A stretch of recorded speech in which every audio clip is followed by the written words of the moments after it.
Welcome to ElectronLine. Now we'll see the difference between this video and the previous example. On the previous example, we simply had a sheet of charge in such a way they had electric field emanating up and downward away from the sheet. But here we have a slab in such a way that there's charge on the top surface of the slab and charge on the bottom surface of the slab, because in this case the slab is a conductor, so any additional charge will simply go to the top and to the bottom and also on the sides as well. But we're ignoring that for now, because what we're going to do is again assume that the slab is infinitely large and that the distance away from the slab, above the slab, h, is relatively small compared to the size of the slab, so we don't have to worry about what happens on the edges. We only care about what happens above and below.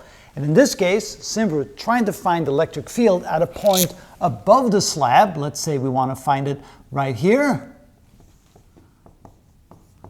And I guess we just want to find the magnitude, because the direction will be in the upward direction, called the z direction. We simply want to find the magnitude of electric field on the surface of that particular Gaussian surface.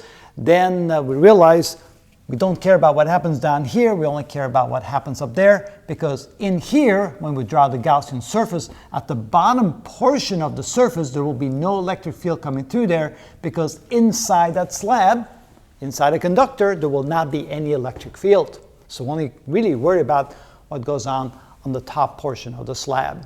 So again, we use the equation that E times A is equal to the charge inside divided by epsilon sub naught.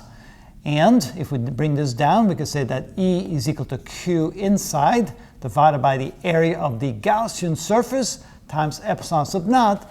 And now notice the only portion of the Gaussian surface that we're interested in will be the area at the very top here, through which we have electric field lines going through. There's electric flux going through that surface. There's no electric flux going to the sides and no electric flux going to the bottom. If the circle at the very top has a radius r, then the area will simply be pi r squared. That will be the area of the Gaussian surface, the only area of the entire surface that has electric field lines going through the surface, and that's the only one that we place in here. So that then means that E is equal to the charge inside. Now the charge inside is going to be equal to the area charge density, and we use the letter sigma for that. Sigma is 10 microcoulombs per square meter in this particular example, but we just write down sigma times the area of, well, in this case we need to come down here and notice that the radius of this circle will be exactly the same as the radius of the bottom of the cylinder of the Gaussian surface and the radius of the top portion of the cylinder of the Gaussian surface. So in that case, the area will be pi times r sub g squared. That's the area of the portion of the slab that's enclosed by the Gaussian surface, and we multiply that times the area charge density to get the charge inside the Gaussian surface, which is the charge inside that portion right there of the upper portion of the slab. We divide that by the area of the Gaussian surface that has electric field lines going through it, electric flux, which is the very top, which also will be pi r sub g squared times epsilon sub naught. Notice that this will cancel out this, and therefore the strength of the electric field will simply be sigma divided by epsilon sub naught.